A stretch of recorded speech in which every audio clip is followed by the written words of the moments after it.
Welcome to the Future Christian Podcast, your source for insights and ideas on how to lead your church into the 21st century.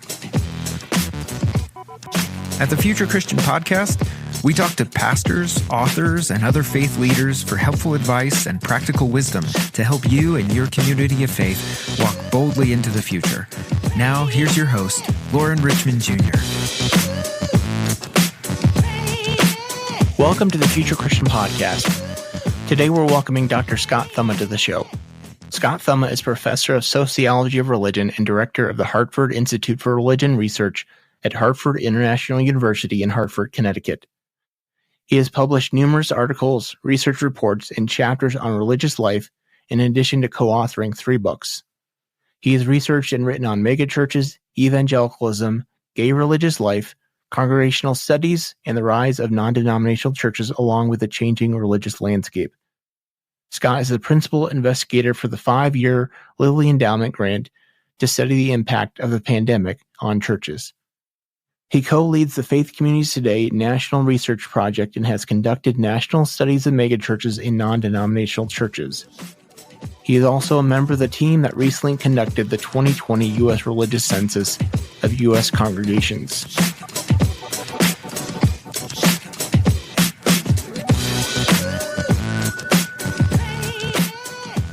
All right, welcome to the Future Christian Podcast. Today, I'm pleased to be joined by Dr. Scott Thumma. Thank you so much for your time today and looking forward to this conversation. Is there anything else you'd like our listeners to know about you? Well, as you said, I'm a researcher at Hartford International University and the director of the Hartford Institute, which has studied congregational life and denominational life for 45 years or so. And I myself have looked at how congregations are changing now over the last 30 plus years. And, what we're seeing now is a pretty interesting and challenging time. So it's really exciting, but also sometimes a little depressing. It's a great career, and I love doing the work and the research that we do. Yeah, great. Share, if you would, a little bit about your faith journey, what that looked like in the past and what that looks like today. Sure. Sometimes I feel like I was born a sociologist of religion. I grew up in an independent Baptist church, a relatively small conservative congregation in central Pennsylvania. And but even from a fairly early age, but especially by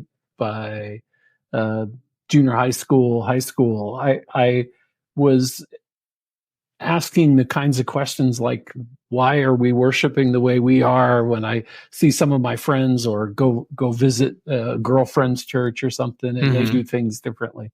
And that has really compelled a lot of my own faith journey, both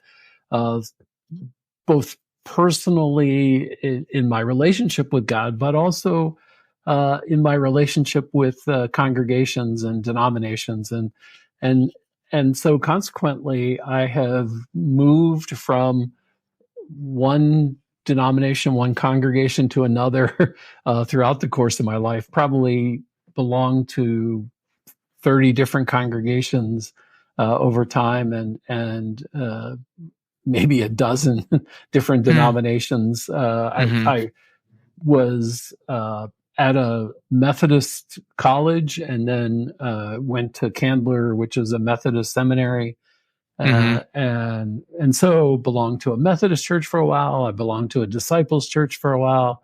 I belonged to a number of charismatic fellowships over time. I also belonged to a couple different non-denominational churches.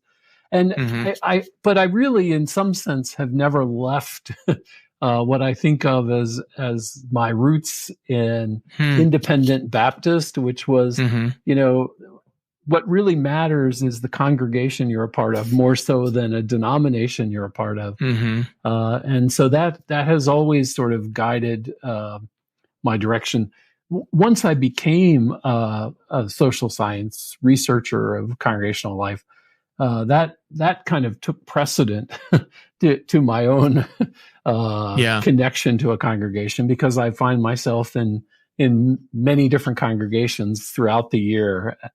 And also when you do this job, and I would guess when you do church consulting and things, it's really hard to belong to one congregation, because that congregation wants you to help and they want you to consult, and that's not always why you go to worship in a faith group, and so it makes it a little harder to have my own home. But sometimes I think of it as much more expansive. It allows me to have multiple homes, to experience the variety of religious expressions. I've studied megachurches most of my career. I love the kind of contemporary worship, kind of lively and exciting. Yeah. But I also love being in African American congregations. I live in New England now, and there's not a whole lot of that. I get more United Church of Christ and Episcopal, but I really flourish on the multiple ways that people craft their worship and their relationship with God. So I really am a kind of sociologist at heart in some ways. Yeah. Sociologists, y'all are my favorite people to talk to just because your amount of nerdiness. I don't know if you've come across Todd Ferguson, also a sociologist of religion. He's actually part of our pandemic research that we're doing. I had him on along with Josh Packer, and he talks about taking notes in high school, going to church. Like, I'm a church nerd and I'm not near that level of nerdiness. So I appreciate you sociologists. Any spiritual practices that you found meaningful or important for you in your life or of late? Yeah. Well, throughout my life, early on, clearly reading the Bible, going to church, the typical sort of growing up in the church kinds of practices. But by the time I became a young adult, I spent a good bit of time in Korea. I was in the military for a while, and that introduced me, along with Foster's book on spiritual practices and some other stuff, to the practice of journaling, to the practice of paying attention to my dreams, and also then got really into fasting, actually, for quite a long period, and have done 30-day fast and a 40-day fast and a number of 2-week-long fasts. And that was when I was younger. Family and some other things took the place of some of that. And in fact, I actually had a spiritual life retreat with a colleague when we were in seminary for young adults who were in 12-step programs, and they would learn about the higher powers and all that sort of thing. And so what we tried to do was introduce them to spiritual disciplines and spiritual practices that would allow them. We couldn't teach them about a particular religion, but we could give them some of these spiritual practices that would help them maybe ground some of what they were trying to do with 12 steps. Now I've gotten back into some journaling, but especially paying attention to my dreams and increasingly doing a lot of long walks and spending time kind of listening and being attentive and intentional about spending time outside and kind of away from computers, away from stimulation. Yeah. Well, great. Thanks for sharing that. So I had Dr. Thumma on to talk about, we're going to kind of just nerd out, at least I am, listening to you talking about some of your areas of study here and some topics related there.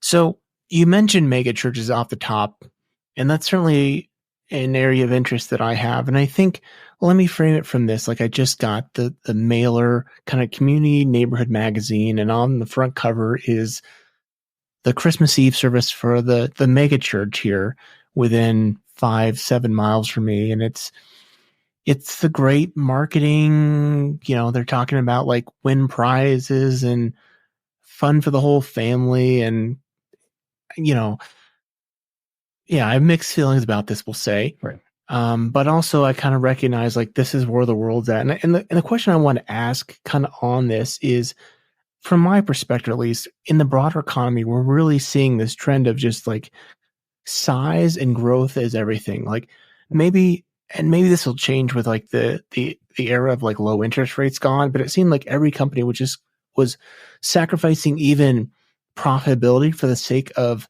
growth. And once they get that growth, they can kind of just dominate the marketplace. So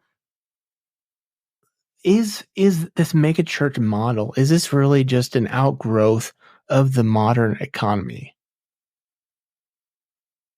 Well, I wouldn't say just, but I think that's part of what has fueled the megachurch movement since the 1960s, 1970s, and certainly onward. Right, there's a real congruence between what the megachurches offer and what Disney offers and what the malls offer and large corporations and such too.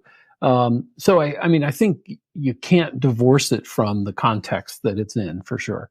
But there's also this larger change that has been happening both to American, stay with America, both to American society, but also then reflected in our religious reality. And that is, as the populations have both increased in the United States, but also moved from rural areas, small towns, into concentrated metropolitan areas, what we've seen is a diminishment in some sense of small congregations. Yeah. And this increasing concentration in the larger congregations. Now, that doesn't just mean megachurches, but the top 10% of churches in the country have about 70% of the people. Right, I know. It's actually top hard to believe. Yeah. Top 10% have 70% of people? Yep. So there's about 350,000 congregations in the country, based on the U.S. religion census data that just came out recently that I was actually a part of. So that means that about 35,000 congregations in the country have about 70% of all the people. Wow. Now, if I ask you where's that cutoff for the top 10%, I guarantee you'll get it wrong. It's actually 250 people in attendance. Okay. So that's not very big. Right. But between 250 and 30, 40,000 in the largest one in the country, that really is a relatively small number of churches. But that's where all the people have concentrated to, and that includes Catholic.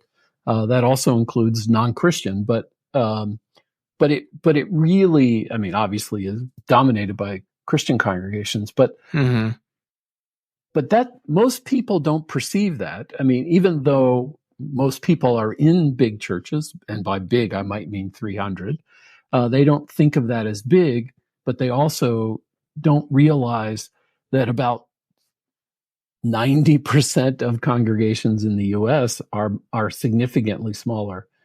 The median size, which is the midway point between that 350,000, is now, based on our most recent data, 60 people in attendance. So half the congregations in the country have 60 people in worship or less. Yeah. And we don't see those. They're everywhere. Right. But they're not making the news. They're not doing the major, Christmas pageant. But they also support the AA meetings. They have soup kitchens and many faithful people. It's just not the proportions are very, very out of whack. I mean, it's like the financial distribution in our country as well. Yeah. So let me ask this about megachurches, because one thing, and I'm going to frame this from an economic lens, like the classic economic principles of economies of scale and specialization of labor is obviously to again use an economic framework, two economic advantages that a megachurch has, or even frankly a church of, like you said, top 10% church, if I'm understanding you right, is 250 people or more in attendance. Okay. So even if it's not a quote unquote megachurch, it's gonna be a church of probably multiple staff members or paid persons who work for the church, clergy at least. Like, and again, I'm kind of framing this through this kind of economic market model here. Is that just an advantage that's just going to be continuing to be compelling? This idea that, like, they have the specialization of labor, so they can have, a dedicated children's ministry. They can have dedicated women's ministry and men's ministry and on and on and on.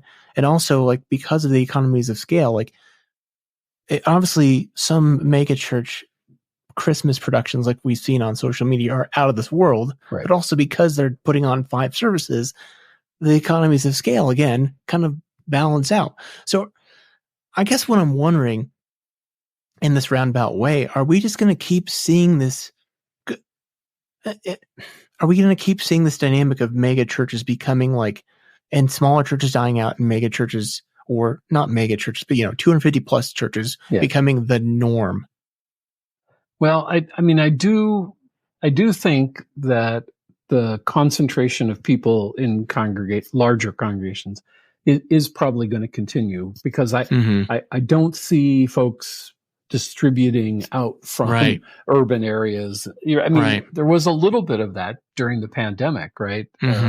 But the advantages of being in a metropolitan area outweigh being out in a rural area. Right. That doesn't mean that a lot of those small congregations are going to completely disappear. Right. There are some that will disappear, I think, in the next 10, 20 years. But a small rural area can actually support a small church forever. Yeah. However, you're absolutely right that when you have a large congregation, even of 500, what it can offer in terms of, outstanding worship, all of the possible programs and activities for the whole family, really just small congregations can't exactly compete head to head with that sort of reality. And that's not even talking about once you get to 2 to 5 to 10,000. Right. But in some sense, I've already seen in the couple decades that I've watched megachurches, megachurches had gotten to a point 15, 20 years ago where they were creating one large congregation and would pack in 5,000, 10,000. And what we've seen over the last decade or more is a more distributed model. Yeah. And so in some sense, you're already seeing, it's not really a fragmentation of that large, because they still think of themselves as one whole. Right. But you can't talk about Life Church or any number of other. In fact, almost 80% of megachurches now are multi-site. I think there are some different dynamics, but one of the things that the megachurches have, however they're structured, is they know that they have to do every aspect of church life with intentionality. Right? They have to think about small groups. They have to think about how do we onboard new people. They have to think about how do we structure our programs. And when you get to a congregation of 50 or 75 or 100, oftentimes they say, oh, well, this will happen naturally, right? A new person will find their way in our congregation, right? Right. And so it's done in a kind of informal, ad hoc manner, and that may work, but it may not work, and that's where one of the things I think that smaller congregations can learn from larger. They have to do these things intentionally because our society has changed. That we're not as interconnected in the rest of our lives as we once were. So, there are some clear disadvantages to the large scale worship, but there are also lessons that all congregations could learn. Yeah, because I tend to listen to a lot of, I shouldn't say a lot, but some podcasts that are tend to be geared toward larger churches. And obviously the big thing that I keep hearing again and again is like kind of the paths, it seems like big churches always offer this like path to like kind of, it's like your step, I don't know what the word would be, but it's like follow these steps to kind of grow. And it's like a self-prescribed. That's right. Yeah, the Saddleback bases or any of those others. Yeah. Yeah. So kind of along with this, and you could correct me, you could fine tune kind of how these two went in parallel, is the rise in non-denominational churches. And I think this is interesting for me. I've been a part of the Christian Church Disciples of Christ, ordained 10 years this summer. I worked for a few different mainline churches. Interestingly enough, we'll have to talk about this offline here, and grew up independent Baptist like you. So some familiarity with a lack of denominational structure. But I think, I don't know, speaking for myself at least, like I feel like growing up independent Baptist, while there was very much that, like you said, this congregational autonomy, there was still some appreciation for the tradition, at least of like the Baptist tradition only. Right. The heritage, yes. Right, the heritage, that's a better way of saying it. So, and I'll just say, like, I went recently to a non-denom, fairly progressive church to visit. And for me, I found it like weird that I feel like this smorgasbord of traditions and things smushed together. But obviously, like, I seem to be in the minority. So what's going on with non-denominationalism right now? Yeah. I mean, this is a major area of my work. When I was part of the U.S. religion census and realized back in 2005 or something that that they hadn't done a very good count of non-denominational churches. So in 2010, I tried to and found that was actually, if that was a group, it would be the second largest grouping after the Southern Baptist. Wow. And in 2020, we tried again, and we've actually found that grouping, if you could put them together, has now eclipsed the Southern Baptist. So it's actually probably the largest Protestant reality. Wow. But I mean, I think you're right. I myself personally am not so inclined toward non-denominational life either. But I'm not your typical consumer of congregational life. Me either. But I do think there are some significant advantages, at least in our modern context. Clearly, denominational identity has lost salience. Right. People don't understand it. I mean, folks, or they do understand it and they're carrying around baggage. And so if you say Episcopal, they have a picture, or you say Southern Baptist, they know what that means. And so, you see denominational congregations shift away from emphasizing their denomination, changing their names of their churches to Crossroads, or to, Brook Hollow congregation. But it also means that as we have increasing numbers of non affiliated people, the nuns and such, or just folks who may be spiritual but never really grew up in a congregation, those identities don't mean anything. And so we're just a non-denominational church. And when somebody asks, what's that mean? Well, you have to come see, right? Right. And so you can't prejudge a congregation usually until you get in there and worship, and then they hope that their hospitality team and everything makes you feel welcome. And but I think there are challenges to that. One of them is oftentimes, not always, there are few kind of connections and oversight and and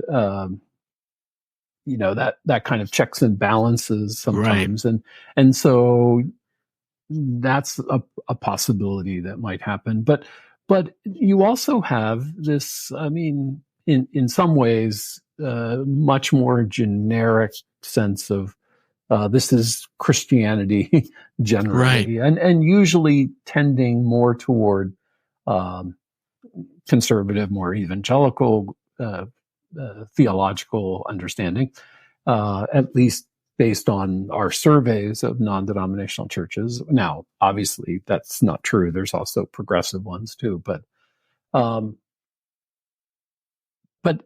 yeah, you may lose a lot of the heritage, or even some of the rituals.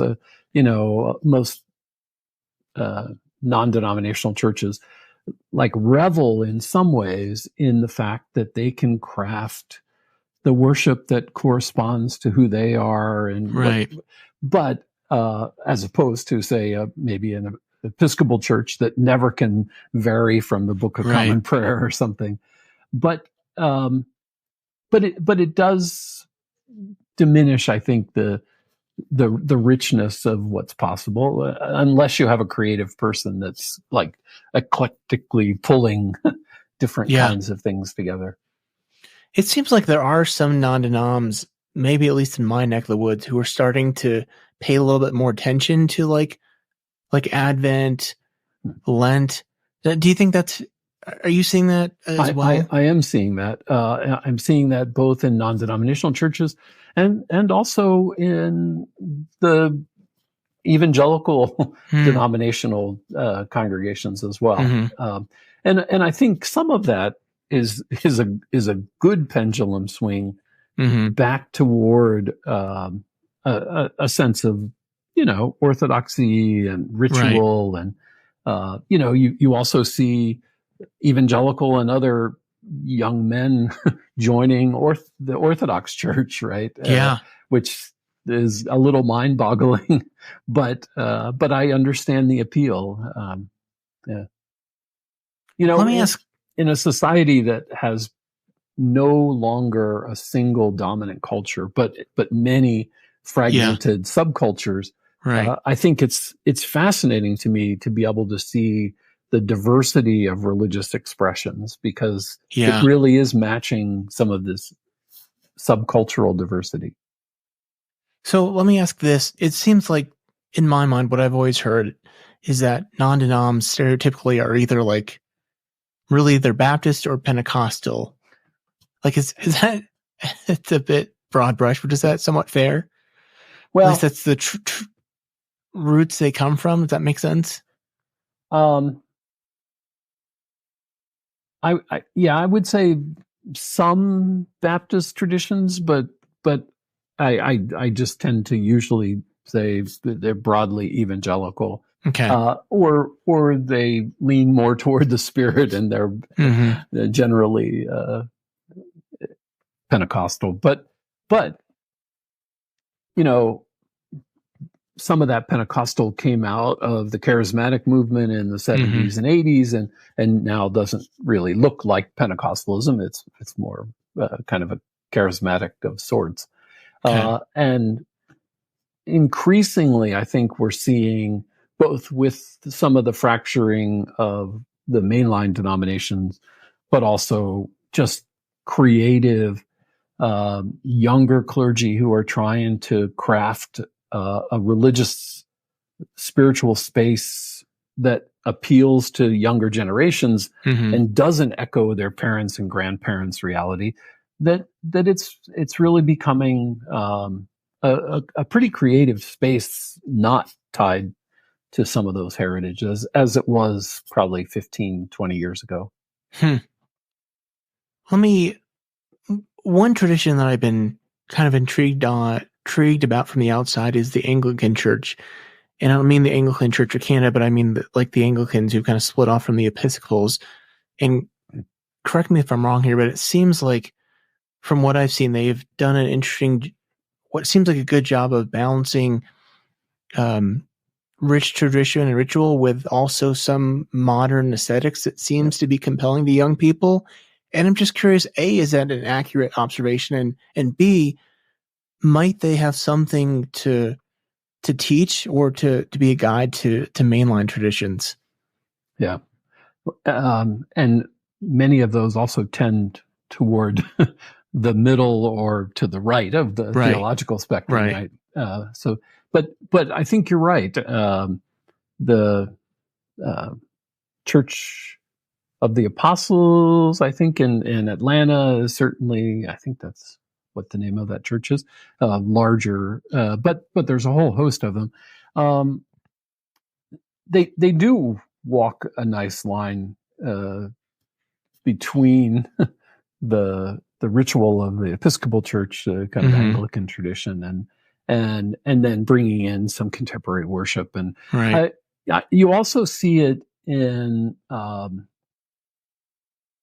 some of the immigrant expressions within the Anglican movement or within the Episcopal Church, where they still have the book Common Prayer of sorts and the high regard for the Eucharist and things like that to kind of keep them anchored, but they allow cultural expressions that are not organ based or not 300-year-old hymns kind of to bring in some kind of fresh resonance with the contemporary reality. I mean, I work with a lot of younger clergy in the mainline and constantly pushing them to go and reinvent worship and reinvent what Christianity really needs to look like for younger generations. Because it's pretty clear from our data that it's hasn't been working for the mainline, and increasingly it's not working so well for the evangelical conservative Protestants either. Our society is moving pretty significantly away from the social reality that created the congregations of the 50s and 60s and 70s. And some groups have adopted some aspects of that, and that's where you get the megachurches and the charismatic movement and some of this stuff. But that continues because culture keeps shifting and the society keeps shifting. But we're really slow to reinvent our religious forms and models, and we need to. There's no doubt about it. Let me ask this then. So I think this comes from Ted Smith, and I haven't had a chance to read his book, The End of Theological Education, here on my stack of books to read. Yeah. But I heard this in another podcast from him, and he talked about the voluntary association being like the primary social model, if that's the correct word, of how congregations are organized basically since the American Revolution. It seems like previous to that would have been the state church. I don't know how far. Well, would there have been a prior to? Like how far back would the state church go, essentially? Well, I mean, it would probably go back to the Protestant Reformation, right? Okay. I mean, prior to that, it was a mono religion. I mean, obviously the split between the Orthodox and Catholic, but then it was the Catholic Church. Right.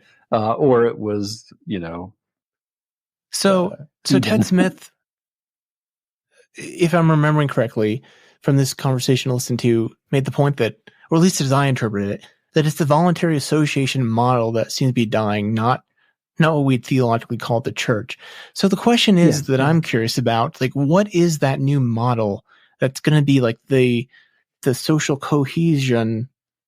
And I'm wondering, is asset-based community development, like, there seems to be a lot of energy around that in some mainline spheres. Like, is that the new model? Like, do you know what the new model is going to be? I wish I did. Okay. I'd write a book. Yeah. I'm of the mind that, as I hinted to you earlier, that really our society has fractured so much into different subcultural realities that, cowboy church or biker church or these are all real things. I mean, that all of those CrossFit church. Yeah, I mean, exactly. And some of our most creative young clergy here in New England have their traditional church that anchors them in the denomination, but then they also do CrossFit ministry, or they do poetry slam ministry that actually functions very well for a younger community. I anticipate that there's not going to really be one dominant model. Okay. And that's in part because, our whole social fabric has shifted from small towns or the competition between 7 different congregations within that town to move to now this major metropolitan area that has the vast majority of our people in it. And then that we play out to all these different subcultural. I mean, you go into a mall and look, and there's like 14 different stores that all sell jeans, and almost all the jeans are the same. Right. But they're selling a brand and an identity, and maybe trying to sell it in a different way with different styling. And I think in some sense, we're seeing that reflected in congregational life, and how that's done, whether it's done with dinner church or bar church or some, kind of spiritual expression or whatever. But, and I don't know. We'll have to see. But it is, I mean, we are in a period of significant change in our society. And while we're living through it, who knows how long this is, but the technological changes that have taken place and the globalization kinds of things, but then to throw in the significant impact that the pandemic has had on not just congregational life, but really on reshaping human nature and our nature of interacting. I mean, we're in our pandemic research, we're still seeing pretty significant impact by that traumatic event, both in the congregational members and in the people who've left, and in the clergy. And so while many congregations have said, oh, well, the pandemic's over, we're moving on. Right. They really haven't fully dealt with the influence of all of that yet. I think it's going to take another decade at least to sort all of this stuff out. Wow. Last question here before we take a break.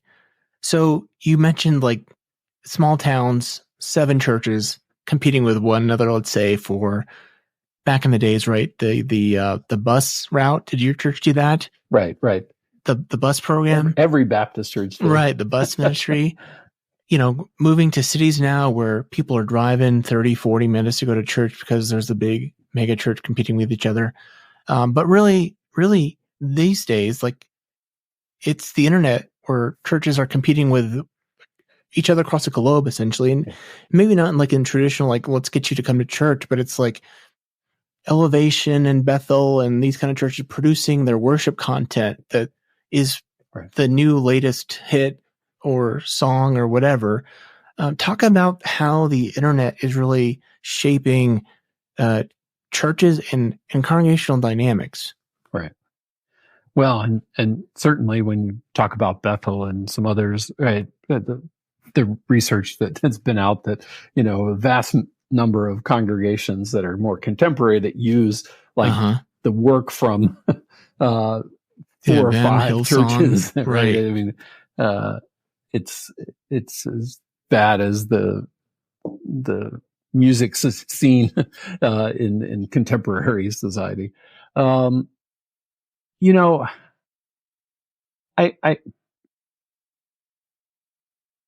honestly, I don't think we're yet fully aware of what effect all of this will have on congregational life. Sure. Prior to the pandemic, there was still a relative handful of congregations that were truly implementing technology in the life of their congregation. Right. Whether that was in worship or in the administration or in the publicity of sorts, their evangelical outreach kind of things. And the pandemic was a real wake-up call, and it was really helpful for the congregations that had already started it. What we're seeing now, though, is many of those congregations, and it was nearly 100%, while about 75% are still doing hybrid worship forms and such. Mm-hmm. When you look at all of the programs they do and all the other activities, most of those have retreated back to face-to-face realities. They might still be using it a little bit for adult education, might be using it to have committee meetings, but pretty much everything else has kind of snapped back to where it was before. But what hasn't changed is that membership wants that option of being able to zoom in or to watch the streaming, or the folks who never got reached, who were homebound or whatever, are now able to participate. But they also have the challenge of how do you deliver the full expression of what a church is to those folks who are virtual. They're willing to allow for talking head spectator participation, but that's not a robust congregational life.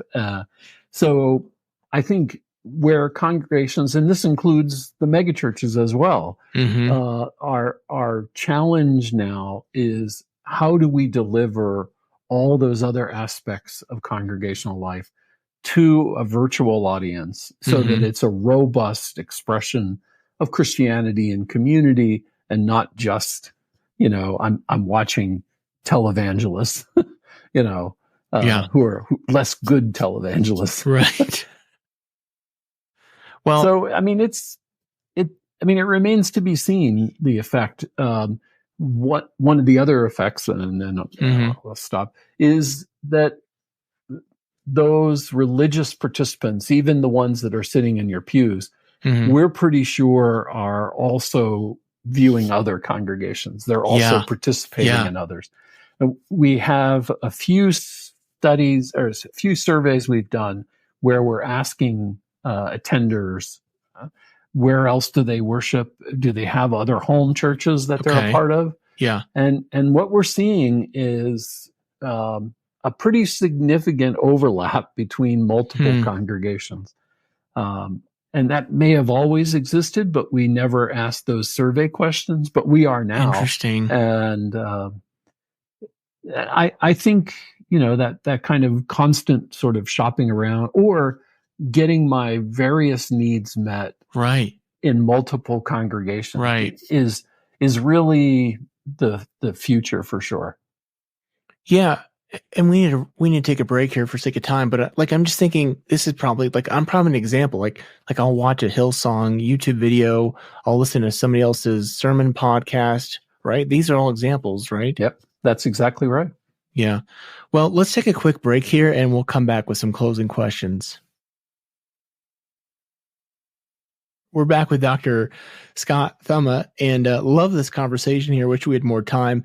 So I'm springing these questions on you because you really have not seen them. Most people I send these questions to, but they're meant to be quick responses. So don't feel the need to go into depth. But if you're Pope for a day, then you can take this as seriously or not as you'd like to. What might you want to do with that day? Well, I'd have to say, stop some of this conflict. Sure. I mean, we're in a pretty rough moment. Well, I'd be down with that. I would be down with that. A theologian or historical Christian figure you'd want to meet or bring back to life? Well, Martin Luther. Okay. I mean, he drank beer and he called his wife a ball and chain. He's a character. What do you think history will remember from our current time and place? Well,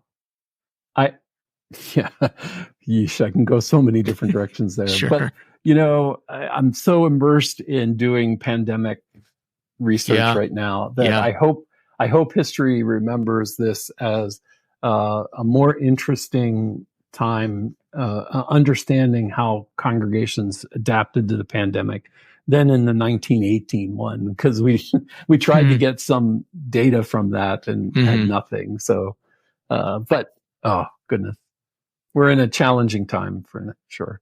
It's interesting. I have a clergy friend who was at an old Disciples of Christ church here in Denver, and he actually was able to look back in some kind of her church record books and see that they closed for like 3 or 4 weeks in 1918, and that was the extent of the data he had. But still pretty interesting. Yeah, I can look at some denominational data and you see an impact over a year or two, but there's not a lot of richer material. Yeah. What do you hope for the future of Christianity? And this might be challenging for you, a sociologist, right? I want it to change. I've often said in my talks that that every clergy person needs to think about how is their institutional reality in their congregation changing, and if it's not changing, then it's dying. Right. And one of our key questions that we have in our surveys is your congregation willing and open to change? And that is so predictive of many other aspects of the congregation. Just have to remain flexible. And we saw this amazing 2-year period where nearly every congregation made change. Yeah. And now what we're seeing is the concrete starting to harden and settle, and the clergy still want to continue to change, and the membership are like, we've done all we can. We're not going to change anymore. And that is just a death knell in some ways. Well, this is great stuff here. I really wish we had more time for a conversation, but to honor your time and mine, let's wrap it there. But where can people find out more about your work and connect with you if they want to do that? Yes. Yeah. Well, at the Hartford Institute for Religion Research, we're fixing up the website, but at hartfordinstitute.org.